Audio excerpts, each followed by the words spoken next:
ورحمة الله تعالى وبركاته، ومرحبا بكم في هذا الخبر الجديد. المرجو الضغط على زر المشاركة ليصل إليكم كل جديد، والإعجاب إن أعجبكم الفيديو. وزيرة المالية تثني على القدرة الحكومة في تقليص آثار الأزمة على القدرة الشرائية.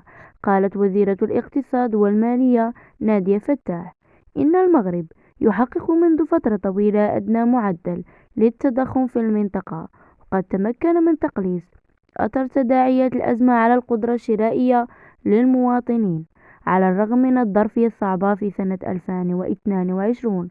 وأوضحت فتاح في حوار مع وكالة المغرب العربي للأنباء في ختام مباحثات أجرتها مع رئيس مجموعة البنك الدولي ديفيد مالباس والعديد من المدراء بهذه المؤسسة بهدف تقييم الشراكة الاستثنائية بين البنك الدولي والمغرب، أن المغرب يتوفر على أسس متينة فيما يتعلق بالتضخم.